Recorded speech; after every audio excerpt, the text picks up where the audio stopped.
On vous souhaite la bienvenue à ericlatour.com. Dans quelques instants, on reçoit Yves Roy. Joannais d'origine, souffre d'une maladie extrêmement rare, a besoin de sous pour aller se faire soigner du côté de la Californie. Bref, on le reçoit dans quelques instants. Une histoire vraiment très, très, très difficile. Mais d'abord, parlons du pont Gouin, oui, de l'autoroute 35 avec la députée d'Iberville, Claire Sanson.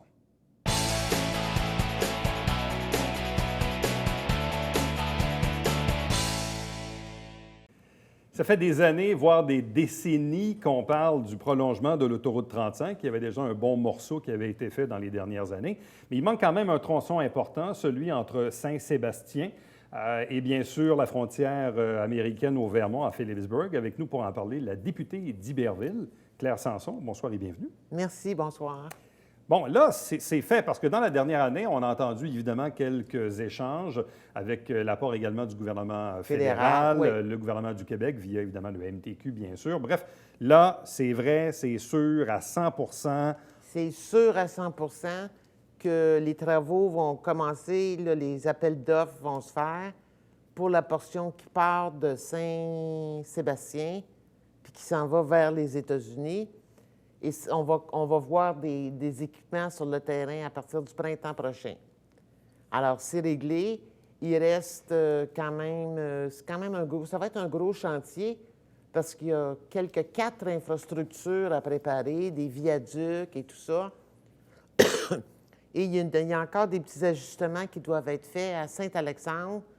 Et là, le ministère des Transports et le ministère de l'Environnement travaillent très étroitement ensemble avec la municipalité pour s'assurer que tout est correct, puis les compensations sont faites au niveau de l'environnement et tout ça, parce que ça doit être fait selon les normes. Selon les normes.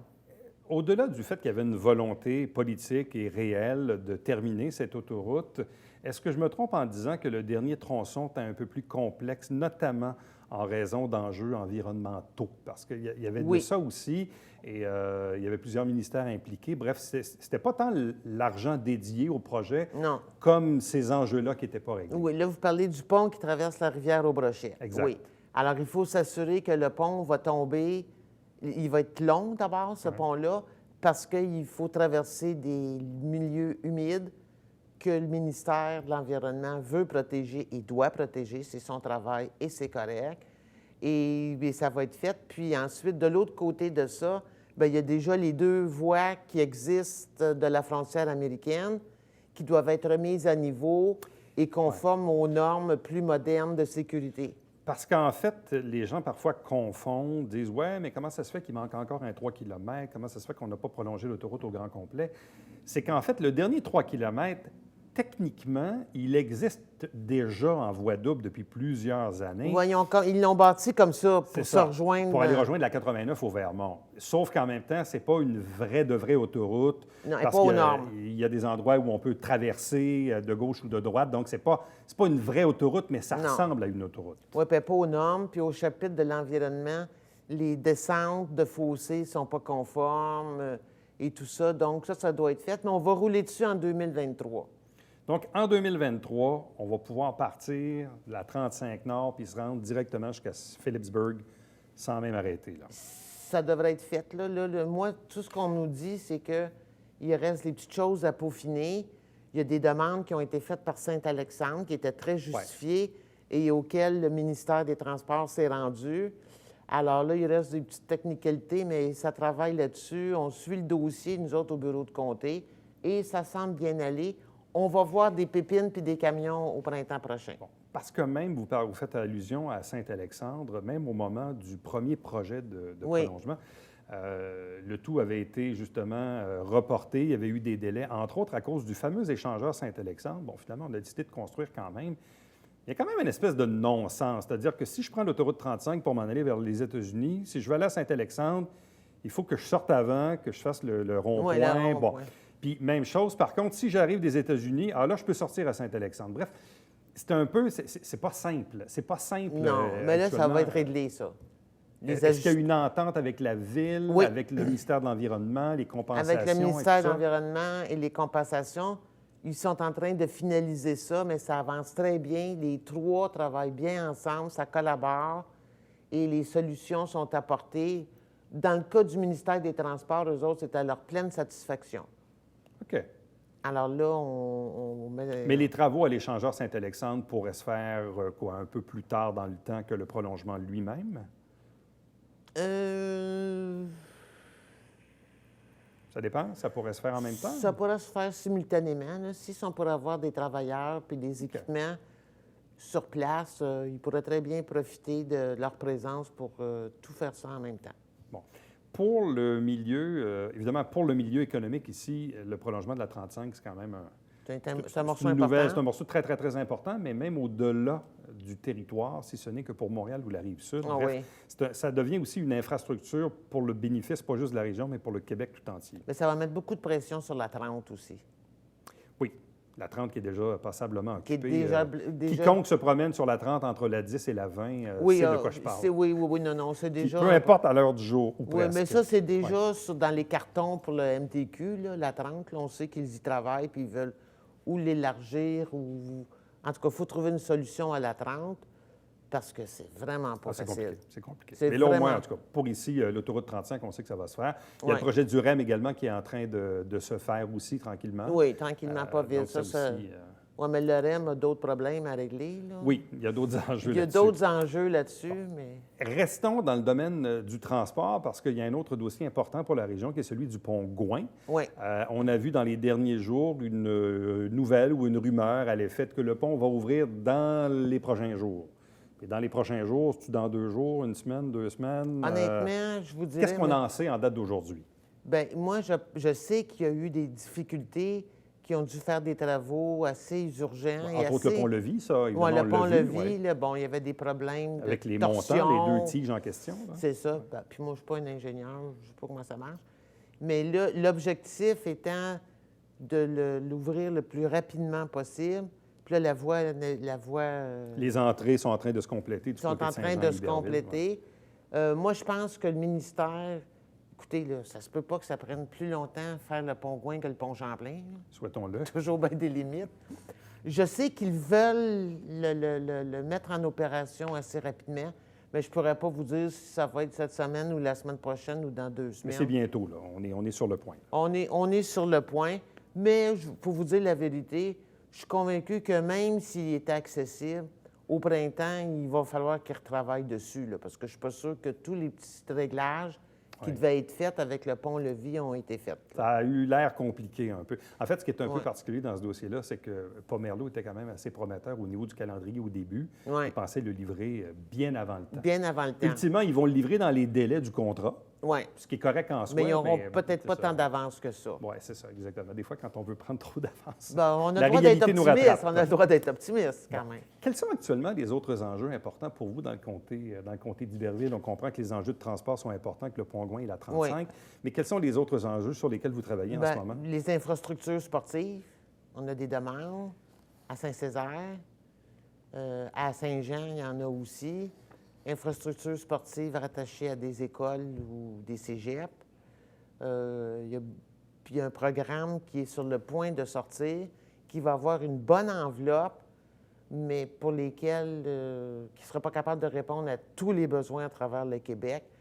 Donc, puis nous autres, on est assez chanceux. En tout cas, moi, je compte beaucoup là-dessus.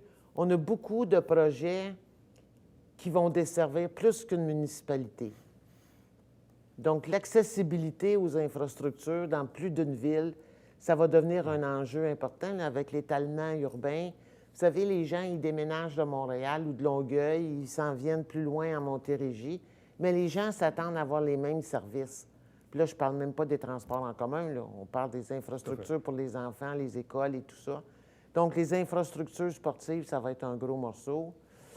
Le logement social va devenir quelque chose d'important aussi. Notre population est assez vieillissante. Et il y a tout le contexte économique, social. Nos gens ne s'enrichissent pas, là.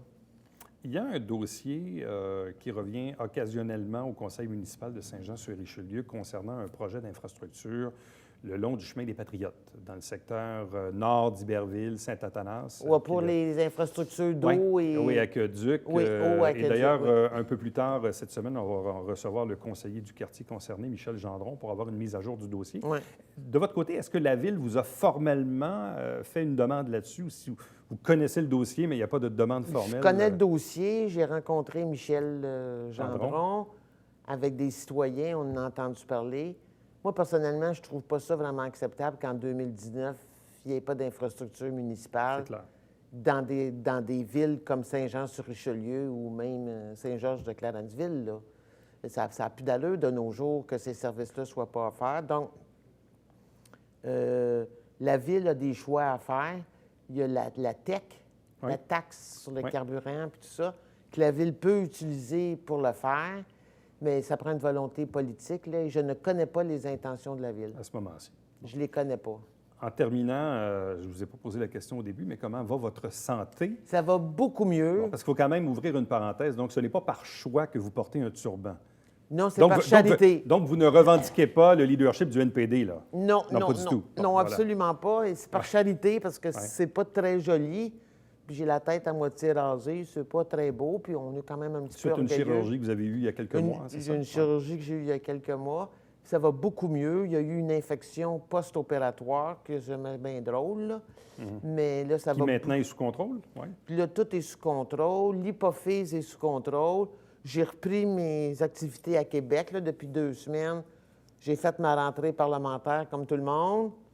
Et puis, ça va bien au bureau de comté, ça roule très bien. Il faut dire que Stéphane fait tout, alors je n'ai pas besoin de travailler fort. Mais non, ça va beaucoup mieux, ça va beaucoup mieux. Les médecins souhaiteraient que je reprenne un peu de poids, mais c'est vrai que je pourrais reprendre un 10-12 livres, puis ça ne fera pas dur, là. Mais je ne tiens pas à reprendre le 45 que j'ai perdu. Et quant au turban, est-ce que vous allez devoir le porter encore quelques mois, quelques semaines? Bien, j'ai encore pour quelques mois, je pense, là.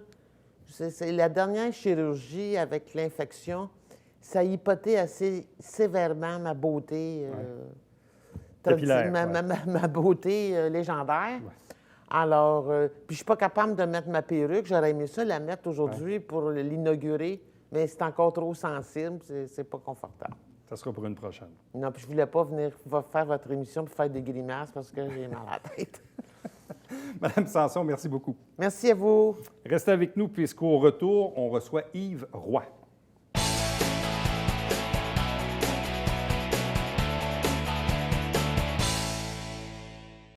Mesdames et messieurs, bonjour et bienvenue à La Justice entre nous. Mon nom est Serge.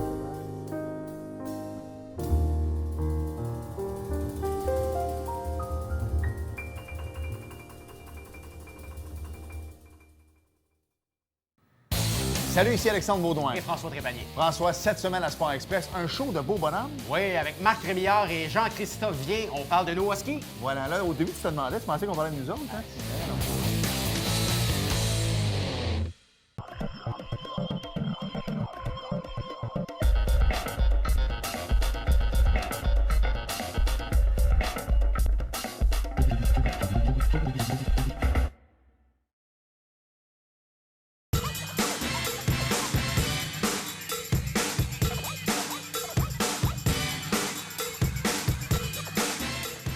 Dimanche, 9h30, Télé Bingo, on vous attend.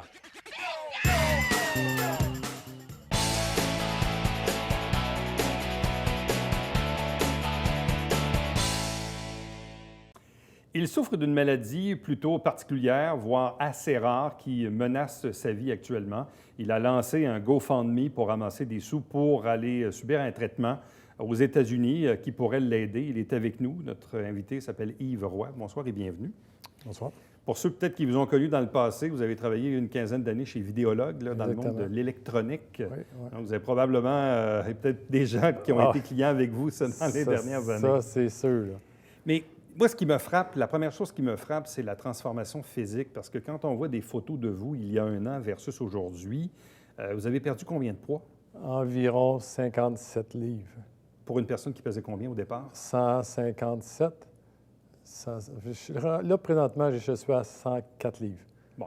Expliquez-nous un peu comment cette maladie-là est-elle apparue dans votre quotidien? C'est suite à une banale constipation stupide, on peut dire.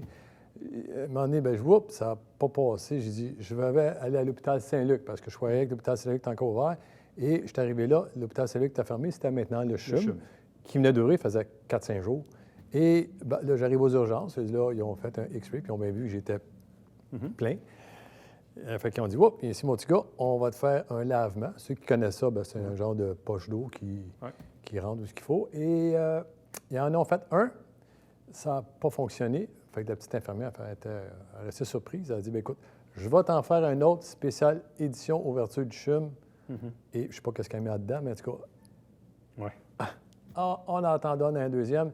Et le deuxième n'a pas fonctionné aussi. Non. Non. En fait, elle dit, elle dit, tu es comme coincé plus haut. Elle dit, tu vas aller à la maison et tu vas aller boire un fameux, ceux qui ont déjà passé une coloscopie savent c'est quoi, du Peg-Lite ou du Go-Lite. C'est un 4 litres, carrément 4 litres, comme de lave-vite, avec de la poudre dedans, tu mélanges de l'eau et tu bois ça et c'est supposé faire la job. OK, ça a fait un certain job, mais je ne suis jamais revenu correct.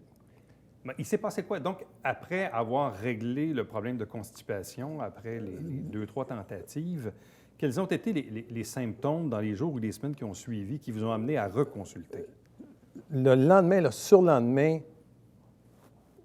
je voyais que ça ne fonctionnait pas. Là. Je dis, voyons, je ne suis pas capable d'aller aux toilettes, je ne suis pas capable d'aller à la salle. Et ça s'est fait tout de suite. Ça n'a pas pris une semaine. Ça a pris une couple de jours. Je dis, voyons, je ne suis pas capable.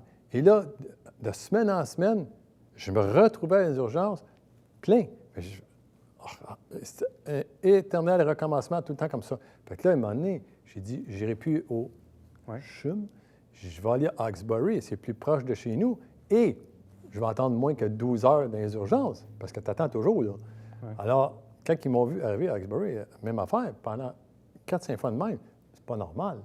Et c'est la première coloscopie que j'ai passée. Ils ont fait des coloscopies, ils m'ont enlevé 2 petites polypes par prévention. Ils ont dit, tout est beau, tu peux manger, comme tout est beau. OK. Je refaisais la même chose. Je reconstipais encore. Je retourne au CHUM. Là, ils m'ont fait des batteries de tests. Là, on passe 1 an et demi dans tout ça. J'ai passé tous les tests imaginables. Endoscopie, coloscopie, écho-endoscopie, vidange gastrique. J'ai tout passé de A à Z, de tous les bords, de tous les côtés. Et pendant ce temps-là, vous commenciez à perdre du poids? Ah ben oui, parce que là, je ne peux pratiquement ne plus manger. Mais avant ça, c'est que là, quand j'ai commencé à voir que je perdais du poids, là, eux autres, c'est parce que tu ne manges pas assez. Moi, je suis au courant de rien du SIBO. J'ai dit, je ne suis pas capable de manger, je constipe toujours. Prends du Peg-Lite. C'est pas normal de prendre ton 4 litres de Peg-Lite à tous les jours. Là. Je vois mal le gars aller au travail avec son 4 litres de Peg-Lite. Coudonc. Qu'est-ce qui a mené au diagnostic final? Parce que là, on parle de 1 an et demi, de tests par-dessus tests, par-dessus tests, etc. On investigue, mais pendant ce temps-là, vous continuez de perdre du poids. Oui. Évidemment, votre cycle intestinal ne fonctionne toujours pas à la normale. Non. Qu'est-ce qui vous a mené jusqu'au diagnostic final du SIBO? C'est qu'en parlant à un moment donné avec... parce qu'à un moment donné, quand tu fais un hôpital, ça ne fonctionne pas, tu essaies dans un lit dans un autre endroit, qu'en passant, c'est très difficile parce qu'il te remet tout le temps à la première place. J'ai rencontré un vieux gastro-entérologue que lui, il m'a dit, Yves, il dit, va passer les tests respiratoires pour le SIBO. J'avais déjà lu sur l'Internet SIBO, ça ressemblait un petit peu à ce que j'avais, parce que SIBO, c'est Small Intestinal Bacterial Overgrowth. C'est une pullulation de bonnes bactéries dans ton intestin grêle qui a remonté. En parlant avec ce monsieur-là, j'ai été faire les tests au laboratoire privé, CDL, à Montréal, et ça n'a pas été long. J'ai fait les tests respiratoires au glucose et au lactulose, c'est ceux qui te font boire, et puis tu souffles dans des sacs, et après ça, tu as le résultat. Tu as 3 types de SIBO, et ça a été positif. Là. Et une fois qu'on sait qu'on a le SIBO, il se passe quoi après? Tout dépend quel SIBO que tu as. Tu as 3 types de SIBO. Tu as celui, tu as, désolé, mais tu as la diarrhée, ou tu es constipé, ou un qui est sulfureux, qui appelle comme le mix des deux, mais celui-là est encore aux études, supposément. Moi, j'ai eu le jackpot, c'est celui qui était au méthane, qui est constipation toujours. Donc, à partir de là, tu as soit des antibiotiques que tu peux prendre, que j'ai essayé, comme je disais, à 800$ de la fois, et c'est pas payé par le gouvernement. J'ai essayé 2 fois ces types d'antibiotiques-là, 2 rounds, qu'ils appellent 2 Ouais. fois, et ça coûte déjà 1600 $ en partant, Ouais. et tu as 30 des chances que ça fonctionne. Moi, ça n'a pas fonctionné. Et à un moment donné, j'ai été vers le plus naturel. Ouais. Les herbes, la lysine, des choses-là. Il n'y a rien qui a marché. Bon. Est-ce que c'est nouveau comme maladie? Est-ce que c'est rare comme maladie? Qu'est-ce qui fait qu'ici, au Québec, au Canada, visiblement, on n'est pas équipé pour faire face à ça? Non, c'est pas... Ici, plutôt, ils vont dire que tu as le côlon irritable. Oui. Donc, c'est le gros Le chapeau. syndrome Là. du côlon irritable. Ils vont dire ça. Souvent, plusieurs personnes ont le côlon irritable. Ils ne savent même pas qu'ils ont le SIBO. Parce que ceux qui ont plus le diarrhée, c'est plus facile à contrôler que l'autre, comme moi, qu'est-ce que j'ai au méthane qu'ils appellent constipé. Parce que là, ça, c'est pas drôle. Là. J'ai plus de vie. Là. J'ai plus de vie. Et là, ici, mis à part donc les antibiotiques que vous avez testés mais qui n'ont pas fonctionné, c'est quoi l'étape suivante? Quels sont les autres traitements possibles? Ici, traitement possible, ici, il n'y a plus rien à faire. Même mon gastro me l'a dit. Il faut que tu ailles aux États-Unis où sont les spécialistes, en Californie, à Los Angeles, qui est le Cedar Sinai, à l'hôpital, où ce qu'eux autres, bien, ils vont faire des études sur du microbiote, parce qu'on sait que maintenant, c'est beaucoup étudié. Ils vont étudier le microbiote. Qu'est-ce qui se passe là? Parce que là, ça attaque mon pancréas, le foie. Ben là, ça fait trop longtemps que c'est là. C'est pour ça que c'est dur à enrayer. Et donc, les autres, ils vont faire certains tests, ça, c'est sûr, là, quand je dis plus les microbiote. Et ils vont peut-être me donner d'autres traitements qu'ici, ils n'ont pas. Il y a encore des études encore là-dessus, là-bas. Là. Mais c'est la place des spécialistes, c'est vraiment en Californie. Donc, pour avoir quoi, un diagnostic plus précis, plus poussé, d'avoir un traitement plus approprié? Oui, et avoir là juste exactement où sont tous les bobos. Fait qu'eux autres, ils vont me dire, et ils guérissent le SIBO, là. C'est la place, là. Ici, carrément, ils ne savent pas c'est quoi. Bon, là, vous avez décidé de mettre sur pied un GoFundMe pour vous aider donc à payer les coûts de ce traitement-là, déplacement et tout ça. Donc, vous estimez ça quoi, aux alentours de 35 000 $ Environ, parce que les plus gros tests ont été passés ici. Donc, je n'ai pas repassé, parce que là, il me disait, tu n'iras pas loin avec ça, mais les gros tests, tout est fait ici. Déjà, c'est déjà tout envoyé en Californie, parce que j'ai déjà le contact, c'est sur DVD, là. C'est déjà toute partie, ils les ont déjà. Okay. Donc, ça, je n'ai pas à faire ça, parce que ça serait un prix pas abordable, là. Donc, il faut j'aille voir les médecins pour qu'ils vont me faire des diagnostics, mais sans faire ces tests-là, parce que c'est fait. La vérité, je ne sais pas à quoi m'attendre comme traitement exactement, là. Mais c'est la place pour aller, là. Il faut que je sauve ma vie à y aller, là. Bon. Donc là, vous dites environ 35 000 $. Vous avez mis comme objectif 25 000 pour votre GoFundMe. Ça fait combien de temps que ça a été lancé? Ça fait exactement depuis environ le mois de juillet. Bon. Quelle est la réponse que vous avez jusqu'ici? C'est pas facile, parce que j'ai parti de zéro. Parce que j'étais pas un gars qui était vraiment sur les réseaux sociaux au départ. Hein? Alors, à partir de là, quand tu n'es pas sur les réseaux sociaux, tu es actif là-dessus, partir à zéro, vous dire, écoute, je prends un GoFundMe, c'est pas facile. Je suis rendu presque à 6 000. Ah, quand même. C'est quand j'ai eu des bonnes réponses parce que j'ai cogné à des places, du monde qui me connaissent dans l'électronique, et clients, et ainsi de suite. Quand ils m'ont vu, j'ai passé dans différents journaux, Journal de Montréal, La Voix, le Canada français, Front Page, page frontale, c'est-à-dire, et Your Local Journal. Et bien, écoute, il faut que je frappe, il faut que je brasse parce que je veux sauver ma vie. Parce qu'il y a 3 médecins qui me l'ont dit. Ils ont dit, Yves, si ça continue de même, si tu n'es pas capable de manger plus, mais tu ne verras pas 2020. Parce que là, je suis en cache ici, qu'appelle. Donc, il me reste la peau et les os. C'est tout ce qui me reste là.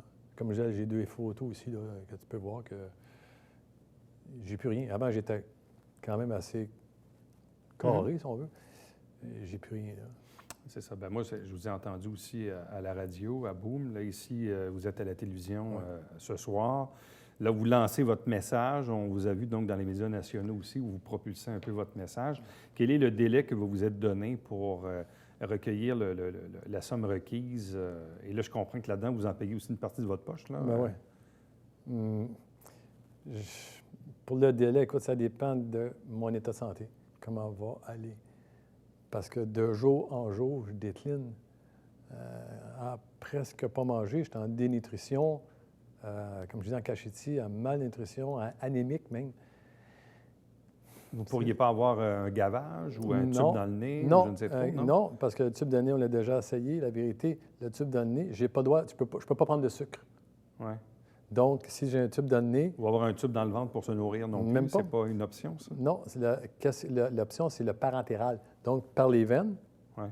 Ça, j'ai les papiers de la nutritionniste ici, j'ai les médecins, j'ai les papiers et ils ne l'ont jamais fait dans les hôpitaux. Ils n'ont jamais accepté de me le faire. Pourquoi? Est-ce qu'on le sait? Oui, moi, j'ai eu la réponse de... je me suis fait dire qu'on était au Québec et ça coûtait cher. Ouais. C'est qu'est-ce que je m'ai fait dire comme réponse. Et dans l'état que je suis, et j'ai les papiers ici,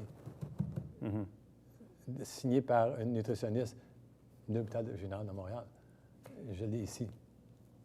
Et ce papier-là, ça dit qu'il faut que je suis candidat idéal pour me faire nourrir parentéral, vu mon état de dénutrition sévère.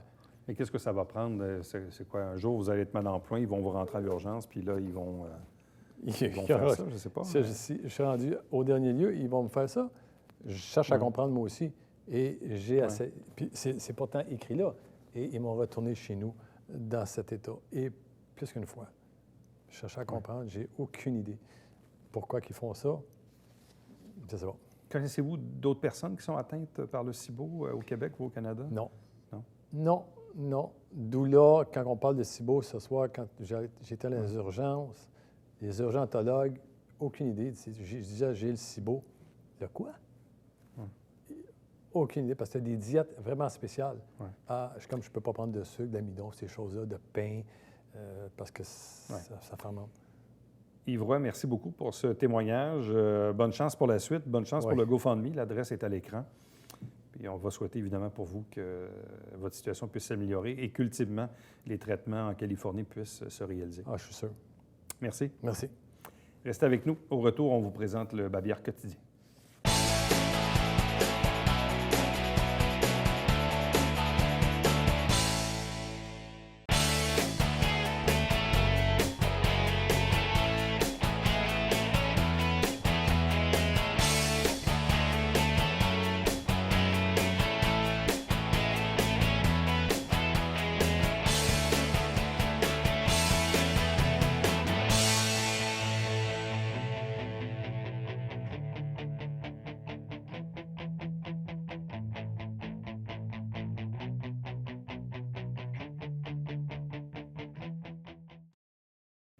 On est dans la thématique d'automne, thématique d'Halloween, activité d'interprétation à la fin du mois d'octobre du côté de Sim à Mont-Saint-Grégoire, c'est Richelieu. Si vous avez de l'intérêt avec vos enfants, bien, regardez ce qui suit et allez chercher les informations requises.